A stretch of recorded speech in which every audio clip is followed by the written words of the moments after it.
Saya mulai. Assalamualaikum warahmatullahi wabarakatuh. Waalaikumsalam warahmatullahi Selamat wabarakatuh. siang dan selamat siang dan salam sejahtera untuk kita semuanya. Oke, materi hari ini akan saya bahas tentang dasar-dasar animasi di dalam 3D modeler ya, di Blender lah yang kita gunakan hari ini. Ya. Nah, nanti kalau Anda pakai 3ds Max, Maya dan sebagainya pada hakikatnya sama ya. Cuman mungkin tinggal posisinya saja yang berbeda ya. Maksudnya posisi apa namanya? Toolbox-nya, apa ikonnya dan sebagainya. Nah, di dalam animasi, di dalam 3D modeler itu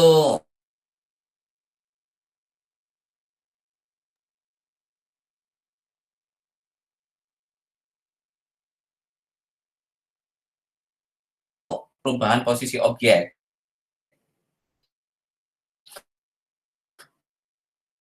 Jadi kalau Anda menggeser, misal grab terhadap sumbu Y, jadi kalau di Unity kan ada merah, kuning, merah, hijau, sama biru ya.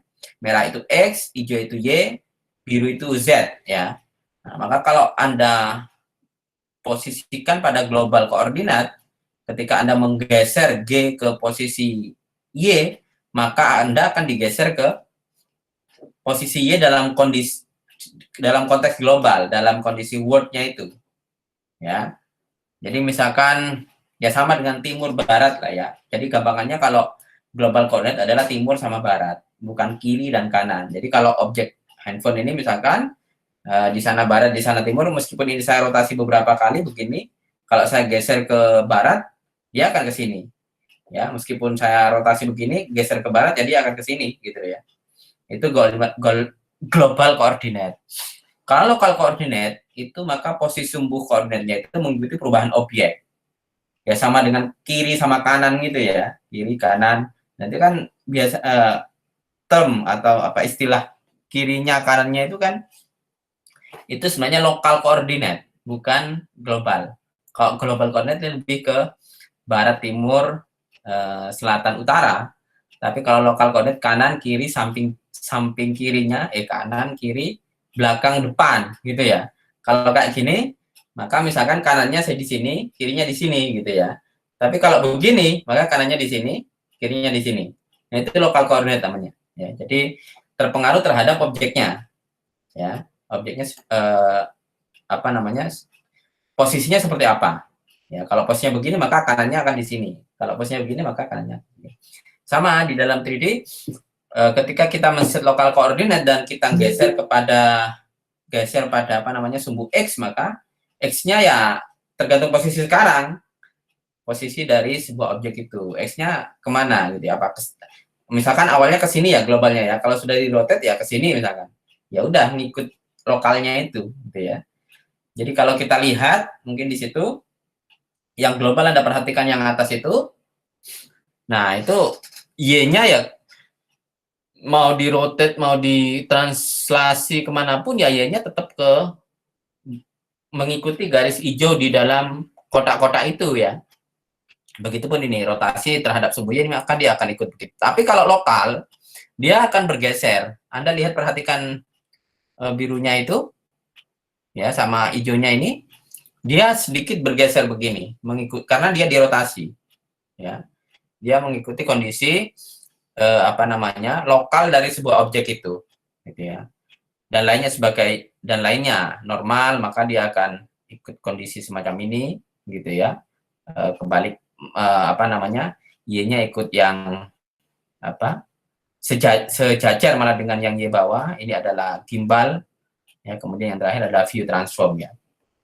Oke, ini adalah terkait dengan global dan lokal. Maka ketika Anda memodifikasi defaultnya biasanya global ya, defaultnya global. Anda bisa melakukan itu karena Anda kan harus merotasi, mentranslasi dan sebagainya. Maka pastikan koordinatnya global atau lokal ya. Oke, kemudian yang kedua tentang keyframing ya. Nah, jika kita ingin menggunakan animasi frame to frame, ya, seperti pada umumnya ya yang kita gunakan secara manual, maka kita butuh memasukkan sebuah keyframe di setiap angka timeline. Jadi kalau Anda lihat di Blender di bagian bawah di timeline itu ada keyframing ya. Keyframing itu artinya titik gerakan, titik pergerakan ya pada titik yang lainnya. Jadi keyframing itu adalah metode yang digunakan dalam animasi untuk menciptakan sebuah motion. Ya, kalau keyframing posisi awal di sini, kedua di sini, maka dia akan bergerak ke sini. Gitu. Itu keyframing. Misalkan arch, Pak, Bapak begini misalkan ya. Nah, maka Anda tinggal hitung aja, Anda butuh berapa keyframing gitu ya. Posisi sini, sini, dan sini. Ya, kalau Anda keyframingnya cuma 2, sini sama sini, maka meskipun Anda waktu men-setting misalkan muter begini, tapi keyframe-nya hanya sini dan sini, maka dia animasinya akan begini gitu ya, tidak akan membentuk sebuah arch begini atau apa namanya tikungan ya. Nah itu keyframing ya. Jadi animasi itu di halus tidaknya animasi itu ditentukan oleh keyframing ya. Itu yang kemudian menjadi satuan FPS ya, frame per second, berapa frame per second ya. Umumnya dalam film terutama ya, film dan animasi lah ya, itu gerakan itu bisa dikatakan halus kalau dia mempunyai berapa? 24 ya, kurang lebih 24 sampai 25 fps frame per second ya. Oke. Jadi itu keyframing dan biasanya ditandai oleh tanda wajik kuning ya kalau Anda menata di sebuah timeline itu ya. Nah, ini keyframing ya pada timeline. Jadi kalau Anda set di bawah itu, Anda kasih keyframe ya. Nah, maka dia akan membentuk sebuah garis kuning ya. Atau juga mungkin membentuk apa? Wajik kuning ya. Di bawahnya itu ketika kita membuat keyframe lagi dia akan membentuk lagi. Ya. Nah, itu untuk menandakan posisi gerakannya dari gerakan keyframe satu ke keyframe lainnya gitu ya. Contoh di sini keyframing pada beberapa warna merah ini ya. Frame start itu misalkan warna merah, hijau itu adalah in between dan biru adalah end frame ya. Nah, untuk membuat sebuah gerakan walk cycle misalkan ya, walk cycle atau berjalan, maka harus Anda pastikan kalau Anda mau melooping sebuah gerakan itu kayak walk cycle ya, apa namanya? Gerakan animasi berjalan, maka posisi awal itu sebaiknya posisi awal itu harus sama dengan posisi akhir sehingga dia bisa di looping begitu ya. Jadi itu contoh. Nah dan in between itu akan mengikuti kondisi bagaimana Anda membuat keyframe awal dan keyframe akhir. In between itu dibuat secara auto ya. Auto. Jadi kalau saya katakan tadi kalau posisi ini sama sini, maka in between-nya tergantung di sini ya.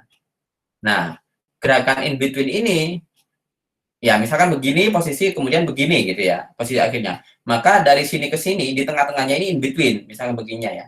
Nah in between itu akan ditarik berdasarkan kondisi awal sama kondisi akhir gitu ya in betweennya itu. Nah semakin banyak keyframe tentu in betweennya akan semakin banyak dan semakin halus ya. Seberapa banyak Pak kita membuat keyframe ya? Apakah semua maksud saya adalah kapan kita bisa mempasrahkan sebuah animasi itu kepada in between, kapan kita bisa membuat sebuah keyframe dengan sendiri ya. Nah, itu tergantung kondisi dari animasi yang ada gitu ya. Jadi kalau animasi arch misalkan animasinya begini, melintang begini, maka itu Anda harus buat itu banyak beberapa titik keyframe agar dia tidak kan gerakan in between itu selalu ini ya linear ya, linear itu selalu lurus, transformasinya itu lurus dari sini ke sini dia lurus begini gitu ya. Kalau membuat arch maka berarti kan Anda harus membuat titik-titik seolah-olah ketika dia berjalan dari satu keyframe ke yang lainnya dia seakan-akan kurva, ada jadi kurva atau belok gitu ya. Jadi secara dasar sebenarnya posisi awal dengan posisi akhir itu akan dibentuk sebuah in between dengan kondisi transformasi linear. Ya, linear artinya bergeraknya lurus gitu ya. Jadi kalau begini misalkan dan kondisi akhirnya begini ya, dia akan selalu bergerak terhadap dari posisi awal ke akhir secara transformasi linear gitu ya. Lurus. Oke, paham ya? Bisa dipahami di sini. Oke, jadi begitupun yang digambar orang ini work cycle ya. Kondisi hijau itu yang setengah itu akan dibentuk karena ya kondisi awal dan kondisi akhir di situ gitu ya. Yang hijau yang bukan yang hijau yang tua, yang hijau yang apa namanya? Yang kayak bayang-bayang itu ya. Nah, itu in between. Nah, kalau ini nggak bisa ini misalkan kita hanya menggambar merah sama posisi biru misalkan. Nggak bisa kita punya gerakan yang melingkar begini. Kita harus membuat hijau di tengah-tengahnya agar terjadi beberapa in between ini. Ya.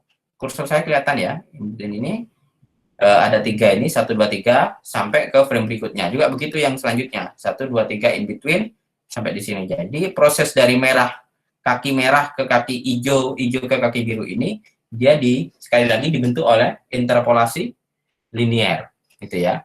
Oke, itu prinsipnya dari keyframe dan in between ya. Oke.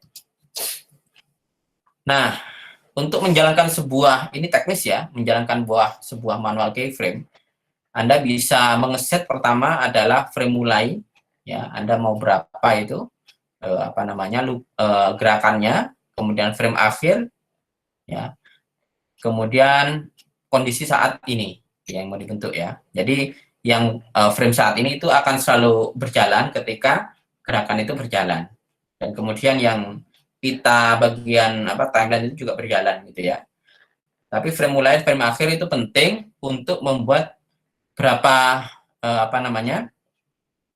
berapa lama itu proses gerakannya itu ya. Kalau Anda mau melupin ya dari 1 ke 50 gitu aja, maka N-nya mestinya nggak perlu di set 250 sehingga tidak terjadi stuck di situ. Kalau Anda set 250 padahal Anda hanya gunakan 50 frame-nya, maka ketika 50 dia akan mandek sampai habis sampai 250, baru dia dari satu lagi. Jadi akan ada posisi yang tidak ada animasi di situ, gitu ya. Maka perlu di situ untuk mengeset awal dan akhir dari sebuah animasi. Jadi Anda coba nanti misalkan pakai monkey dulu ya, kemudian Anda maju ke timeline, kemudian tentukan dulu posisi awalnya, misalkan 100 aja atau 50, kemudian ya posisi kapan kita membahas keyframe ya di garis hijau itu posisikan kalau memang dari awal ya di 0 dulu gitu ya, baru kita membuat sebuah keyframe di sana, baru kita set untuk berikutnya. Keyframe berikutnya misalkan saya buat di 20 Pak, biar misalkan dalam posisi rotasi atau translasi terserah di 20, setelah itu baru ke keyframe berikutnya ya. Oke. Untuk mengeset sebuah translasi dan rotasi ya, di dalam Blender itu ada pilihannya, ada constraint-nya ya, ada batasannya sehingga tidak terjadi distorsi atau kesalahan di dalam membuat sebuah animasi ya. Nah, di situ ada yang namanya location, rotation, scaling, look root scale, look root, dan look root scale, look root, scaling, rotation, dan location ya. Secara kita abaikan yang paling banyak dipakai adalah 5 dari atas itu. Nah, location itu, jadi kalau kita mau membuat keyframe kita bisa menggunakan I ya untuk shortcut-nya. Nah, location itu dia hanya akan merekam pada posisi dari satu objek itu. Yang lainnya akan diabaikan. Misalkan Anda mau membuat sebuah animasi bergerak dari satu posisi ke posisi lainnya, itu Anda tidak butuh memakai look root scale ya. Anda posisikan saja ke location, tekan I kemudian klik location, sehingga yang dicatat itu hanya perubahan translasinya dari satu titik ke titik yang lain. Terkait rotasi, scaling itu akan di lock, ya. Nah, ini penting karena tidak semua animasi itu dibutuhkan ya. Malah kalau Anda semua saya pukul rata pakai lock root scale atau location, rotation, dan scale, Anda bisa jadi terjadi distorsi nanti di sana ya. Ketika dipindah ternyata kita geser rotasinya atau apa namanya sedikit tergeser gitu. Itu kan padahal itu tidak kita inginkan ya. Oleh karena itu kita lebih bagus ya sesuai dengan tujuannya. Kita mau location saja. Kalau mau location ya maka keyframe-nya kita pilih yang location saja, jangan yang pakai yang semuanya gitu ya. Begitupun rotation.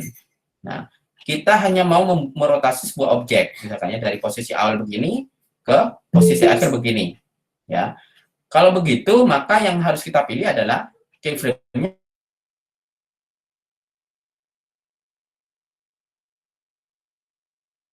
adalah keyframe rotation. Dia tidak akan di dalam sebuah animasi ketika dijalankan animasinya itu tidak terjadi. Yang terjadi hanya rotasi saja. Nah, itu ya. Begitupun scaling ya. Scaling membesar kecilkan misalkan apa ya? Ada sebuah animasi misalkan niup balon gitu ya dari posisi ini sampai posisi besar.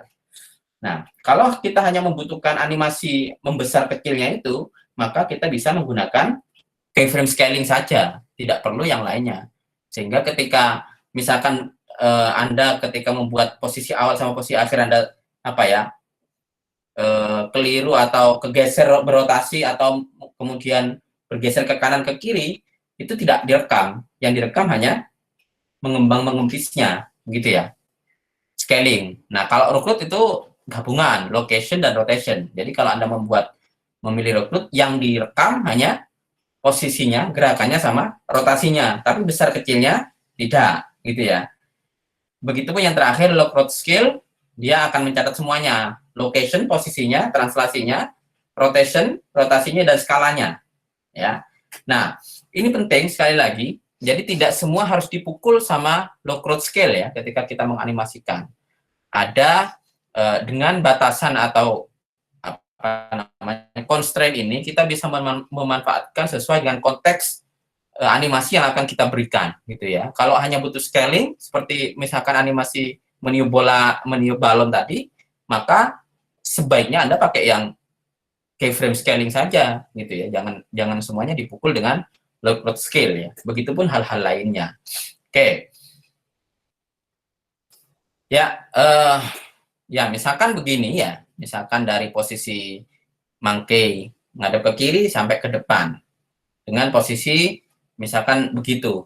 Kira-kira kalau menurut kalian kita butuh berapa keyframe ini untuk membuat sebuah animasi dari posisi awal sampai dia membentuk ke posisi akhir dan membalikkan muka dari yang menghadap ke samping ke menghadap ke depan dengan kondisi animasi yang melingkar semacam itu. Butuh berapa keyframe kira-kira?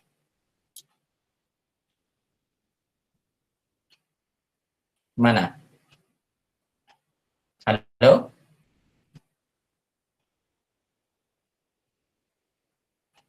Halo, masih? Ya. Butuh berapa keyframe? Mungkin 5 sampai 7, Pak. 5. Banyak sekali ya, 5 ya.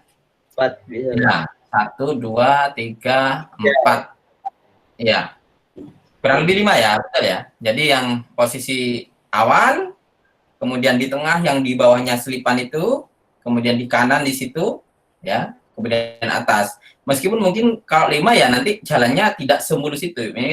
Tapi mata kan tidak begitu detail ya kita melihat animasi ya. Meskipun dia transformasinya linear, dia lurus begini ya. Jadi seakan-akan dia berbelok begini karena rutenya dari sini ke sini, kemudian ke sini, ke sini, ke sini ya.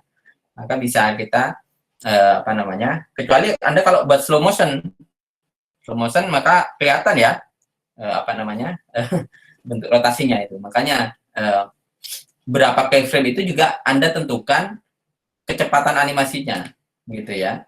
Kalau memang slow motion Anda butuh untuk membuat keyframe lebih agar dia sedikit lebih kelihatan halus ya. Kalau slow motion Anda pakai irit dengan banyaknya keyframe, ya dia akan kelihatan translasi linearnya itu ya. Seakan-akan klak gitu ya. Ya, jadi tergantung dari kecepatan ya, banyaknya frame yang ada, besarnya timeline yang Anda gunakan. Ya, berapa? Misalnya sampai 50, kalau 50 kan cepat ya, maka mungkin hanya butuh 5. Karena dia hanya untuk bergerak untuk cepat begini. Ya. Jadi yang dibutuhkan di sini jelas translasi sama rotasi ya. Translasi untuk perpindahan itu dan rotasi untuk menghadapkan mukanya dari samping ke depan. Maka Anda coba pakai log-rot saja ya, tidak butuh menggunakan skala ya.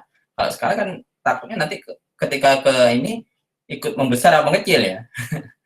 Nah, karena itu Anda bisa pakai log-rot aja untuk menggunakan translasi dan rotasi ini ya. Besok mungkin kita bisa coba dengan menggunakan frame 50 dari 0 sampai 50 ya. Nah, ada juga automatic keyframe. Ini yang paling gampang kita gunakan ya. Nah, kalau pakai automatic keyframe ini, posisinya dia akan selalu log-rot scale ya. Location, rotation, dan skala semuanya akan dicatat. Kemudian yang kedua adalah ya, kita akan mencatat ketika objek itu digerakkan. Dia akan mencatat satu keyframe ketika sedikit aja objek itu digerakkan, maka akan dicatat. Nah, buat Anda yang kurang pede atau mungkin takut objeknya geser dikit aja sudah terbuat, padahal kita nggak butuh translasi di situ, nggak butuh gerakan ya. Nah, itu sebaiknya jangan pakai yang otomatis ini ya. Yang otomatis dia akan mencatat ketika kita misalkan posisi awal di sini, posisi kedua di sini, kita rotasi di sini. Nah, maka semua pergerakan yang kita lakukan itu dicatat ya. Konsekuensinya adalah kalau kita tidak jeli ketika membuat sebuah animasi ini atau sedikit geser gitu ya objeknya, maka akan terjadi banyak keyframe yang tidak berguna gitu ya. Padahal kita mungkin hanya menggeser sedikit dan sebagainya. Jadi tidak efektif tidaknya tergantung kalian bagaimana ketika Anda membuat sebuah animasi ya. Nah, ini bisa dinyalakan dan dia akan bisa mencatat semua pergeseran yang kita lakukan terhadap satu objek itu. Gitu ya. Anda bisa menggunakan yang tanda record itu. Bisa dinyalakan itu ya. Oke. Nah, untuk membuat lebih detail ya, kita bisa ada yang namanya dropsheet. Dropsheet itu sebenarnya kompleks ya, gradien dari satu keyframe. Jadi satu keyframe kalau dia diturunkan, digradienkan itu di dalam dropsheet, kita akan melihat di situ ya, X lokasinya dari apa ke apa, Z-nya seperti apa. Jadi pada kondisi awal biasanya jejer begitu sama, tapi kita bisa modifikasi itu ya.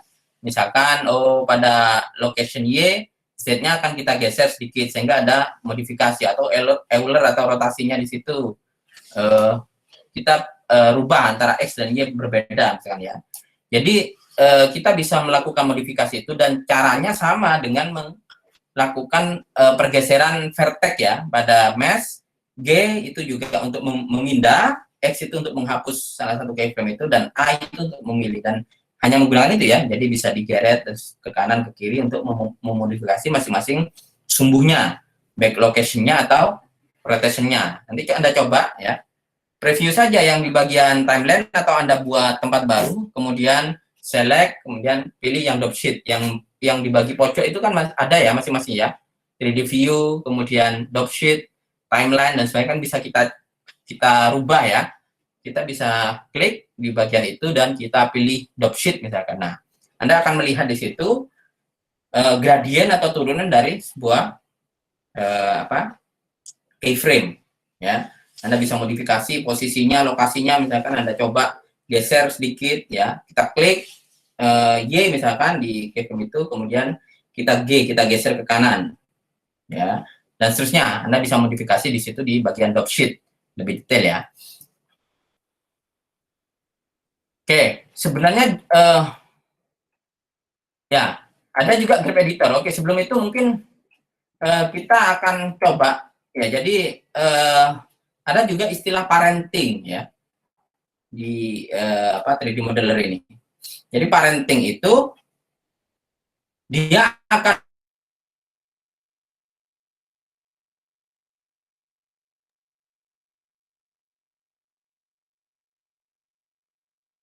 mengekor.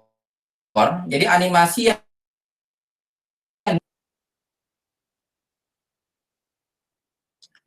monyet misalkan kalau apa-apa itu ya. Kemudian childnya adalah si kepala monyet ini.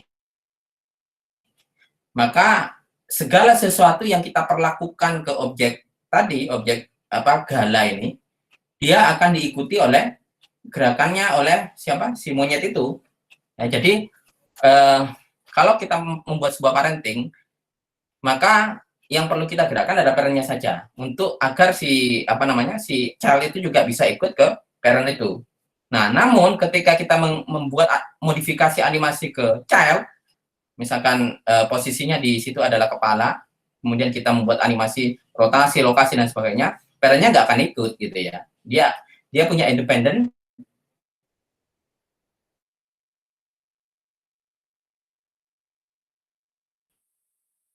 animation ya, animasinya oleh si child gitu ya. Anda coba besok set dua objek itu, mana yang akan dijadikan parent, mana yang akan dijadikan child. Kemudian coba Anda animasikan yang ini, yang parent ini, dan lihat bagaimana posisinya yang child ini. Pasti dia ikut ya. Kalau yang child kita animasikan sendiri, parent dia bebas, dia nggak akan ikut ya, dia independen. Jadi bisa kita lakukan seleksi gitu ya, kemudian control P set parent to object ya. Maka, nah biasanya yang di select kedua itu yang akan dijadikan parent ya. Misalkan siapa? Kita akan menjadikan parentnya ini adalah yang gala itu. Ya, maka yang di select pertama adalah yang monyetnya itu, kemudian galanya, kemudian set parent to object itu, gitu loh ya. Jadi Anda coba besok parenting ini ya untuk mengindikasikan mana yang ikut gerakannya, mana yang independen dia ya. Oke. Berikutnya adalah graph editor. Selain tadi yang kita katakan dot sheet, ada juga graph editor ya. Nah, graph editor ini dibentuk dengan model kurva Bezier. Kurva Bezier itu sama dengan kalau kalian membuat model atau gambar di Blender, di mana lagi? AI misalkan ya, yang ada jungkat-jungkitnya itu. Nah, ini berguna untuk beberapa animasi, misalkan animasi pantulan gitu ya. Nah, pantulan itu kan biasanya kecepatannya nggak sama ya, memantul ke bawah sama pantulannya ketika benda itu jatuh dan pantulannya, maka butuh dilakukan modifikasi di graph ini ya. Nah, graph ini kita akan bisa mengatur simpangannya terhadap beberapa sumbu, baik X, Y, atau Z. Ya, simpangan itu kan berarti dia pergerakannya ya, atau rotasinya atau translasinya. Ya. Nah, itu bisa diatur. Semakin gede ya, maka ya simpangannya akan kalau itu posisinya translasi, maka dia akan semakin cepat ya. Kalau kita rendahkan begini, maka dia lebih halus ya. Anda coba modifikasi di graph editor, misalkan ketika kita sudah melakukan animasi ya. Ini proses selanjutnya, modifikasi setelah membuat keyframe. Ya, kalau belum dibuat keyframe belum muncul ya di sini ya graph-nya. Nah, ini ada ketika kita sudah membuat animasi keyframe. Anda bisa atur graph editornya itu, misalkan yang semula membentuk gunung begini, Anda coba rendahkan misalkan ya, atau Anda tambah sinusoidalnya lebih tinggi misalkan. Anda coba lihat perbedaan pergerakannya gitu ya. Di situ kita akan melihat simpangannya terhadap sumbu X, Y, dan Z. Anda bisa modifikasi masing-masing sumbu itu ya. Oke, kemudian pivot. Nah, ini juga penting karena bagaimanapun objek itu akan bergantung kepada posisi pivotnya. Mau modifikasi, mau rotasi dan sebagainya. Nah, misalkan Anda membuat 3 objek yang seperti sebelah kanan itu, ya, Anda mau membuat sebuah animasi berputar misalkan pada satu sumbu, maka itu kan pivotnya harus Anda geser ya. Karena awalnya itu posisi pivotnya ya di tengah balok-balok masing-masing itu, di bagian tengahnya, ya enggak? Nah, kalau Anda mau membuat animasi begini, melingkar pada satu sumbu itu, maka pivotnya itu Anda butuh geser ke bawah. Nah, caranya adalah Anda bisa letakkan kursornya di mana pivotnya akan diletakkan di situ. Setelah itu Anda bisa melakukan Ctrl Shift Alt C. Ya, setelah itu origin to 3D apa namanya? Kursor misalkan. Maka pivotnya atau sumbu rotasinya itu akan jangkarnya itu di situ. Gitu ya. Itu gunanya pivot. Oke. Kemudian di situ juga ada pembatasan. Kita bisa juga membuat pembatasan transform lock di situ ya. Misalkan rotasi dalam sebuah animasi kita lock X sama Y agar dia tidak terrotasi terhadap X sama Y. Nah, itu bisa kita matikan di situ. Ini tergantung kondisi atau konteks animasi yang akan Anda lakukan gitu ya. Jadi X-nya bisa ditutup atau Z-nya nanti ditutup, Y-nya dibuka dan sebagainya. Anda bisa batasi di situ untuk menghindari terjadinya rotasi atau mungkin skala atau mungkin location atau translasi yang tidak diinginkan gitu ya. Kalau misalkan Anda hanya misalkan contoh kamera ya, Anda membuat animasi kamera yang berjalan untuk men-shoot sebuah adegan berjalan, kameranya juga itu berjalan pada sumbu X misalkan, maka yang lainnya harusnya dimatikan gitu ya, harusnya dimatikan sehingga dia tidak, kamera itu tetap lurus ya, shootnya lurus, kemudian dia hanya bergerak pada sumbu misalkan di location ya, pada sumbu X atau pada sumbu Y ya, maka location di X yang tidak dibutuhkan ya, Z misalkan sama X itu ya dimatikan kalau kita butuh pada sumbu X, sumbu Y saja gitu loh ya. Jadi itu penting. Constraint juga ya, selain tadi mengatur animasi yang tadi lock root scale, kita juga bisa batasi dengan posisi ini, transform lock ini ya. Oke. Kemudian di situ juga kita ya bisa kita lakukan limit X, misalkan dibatasi posisi rotasinya. Di situ juga ada tambahannya di constraint itu ya. Jadi di yang gambar gambar rantai itu kita bisa tambahkan di situ constraint-nya misalkan ya. Kita batasi transformnya, limitnya pada X atau Y atau Z dan sebagainya. Jadi ini penting terutama untuk animasi-animasi yang kompleks nanti ya. Mungkin Anda perlu mencoba dulu dari hal-hal yang sederhana karena ini dibutuhkan dalam pembuatan animasi yang kompleks ya. Kalau yang mungkin yang hanya balok atau satu ya mungkin sama saja gitu ya, tapi untuk hal-hal yang kompleks ya, nanti Anda membuat film 3D atau animasi 3D dan sebagainya, maka constraint ini butuh ya. Kemudian part animation. Nah, selain membuat sebuah keyframe ya, dan kita bisa menggerakkan posisinya dan sebagainya, kita juga sebenarnya bisa membuat gerakan itu menggunakan pad ya, menggunakan pad. Misalkan ini biasanya untuk sesuatu yang pasti ya, misalkan kayak gerakan tata surya itu ya, yang sudah ada padnya atau sepur misalnya, yang sudah jelas padnya, tidak mau kita dalam sebuah adegan pasti dia hanya bergerak di situ, nggak mungkin keluar dari situ. Nah, kita bisa menggunakan pad di sini ya. Oke, Anda coba nanti buat padnya. Curve di situ ada pad ya, misalkan buat jalur rel atau mungkin itu bisa ya Anda buat liku-liku, terserah. Anda buat bundar begini bisa ya. Kemudian Anda taruh satu objeknya misalkan, kemudian Anda Anda buat prosesnya seperti itu ya. Jadi Ctrl P kemudian follow pad begitu, kemudian Anda coba play. Dia meskipun tidak terbentuk ya keyframe-nya, dia akan berjalan sesuai dengan padnya ya. Nah, ini untuk situasi yang sudah pasti ya, kayak tadi yang saya sebutkan. Anda membuat animasi sepur kereta api yang sudah ada relnya, atau kemudian animasi tata surya yang berjalannya itu konstan ya, konstan. Jadi tidak bisa nanti kita mengedit kurvanya biar di sini cepat terus lambat lagi, nanti nggak bisa. Ini biasanya konstan, sesuatu yang konstan ya, animation ini. Kemudian ada juga yang namanya tracking to object. Tracking to object itu biasanya digunakan di beberapa hal. Misalkan adalah kamera, ya. Biar kita tidak bolak-balik ngatur kamera menghadap kemana dan sebagainya, maka kita bisa tracking terhadap satu objek itu, objek animasi. Sehingga ketika mau dimodifikasi, mau kita geser ke sini buat animasi apa, kamera itu tetap mengacu terhadap objeknya itu.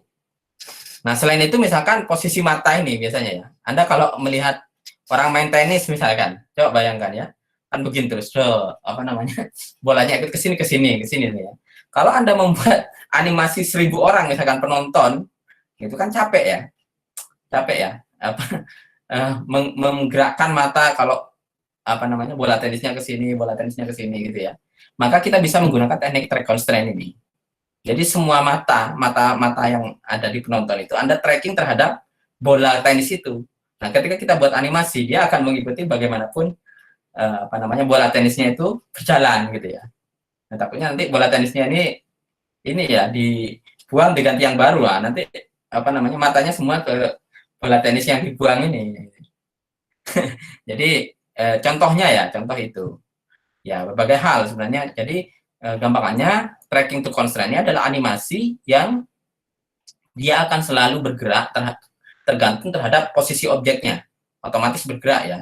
Misalkan yang mata ini ya, yang tadi misalkan ada bola, agar si gerakan mata itu selalu tertuju pada bola itu, maka bisa kita gunakan track to constraint. Ya, misalkan ini, Ctrl T.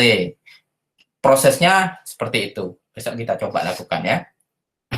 Nah, jadi besok, mungkin kapan? Besok hari Jumat ya, kita nyoba objek animasi-animasi sederhana itu. Saya harap karena ini hal yang tidak begitu sulit, Anda bisa mengeksplor lebih ya, bagaimana menggunakan lock road scale dan sebagainya, sampai Anda mengedit di bagian kurvanya ya. Kemudian juga membuat pantulan, misalkan ya pantulannya yang banter dhisik terus kemudian ringan ya, atau semakin lama semakin lemah pantulannya. Itu kan perlu mengedit di ini ya, di grabnya tadi ya. Kemudian mungkin membuat modifikasi di dot sheet-nya. Anda coba explore banyak di situ, baru setelah itu Anda buat kayak parenting tadi ya. Kemudian pakai pad itu, dan yang terakhir mungkin pakai track constraint ya. Posisinya boleh objeknya atau kameranya misalkan ya. Kameranya yang Anda track constraint, sehingga ketika Anda membuat animasi macam-macam, kameranya dia akan selalu menghadap ya. Sehingga kalau kita render itu bahkan ada proses sinematografi yang bagus di sana. Ya, kira-kira itu ya untuk dasar animasi yang bisa saya sampaikan hari ini. Besok kita coba hal-hal ini ya, agar lebih dalam bagaimana caranya membuat animasi-animasi sederhana di dalam Unity ya. Dan yang paling penting ada mengeksplor seluruh fitur-fiturnya itu dulu terkait animasi ini ya. Baik, dari sini ada yang mau ditanyakan?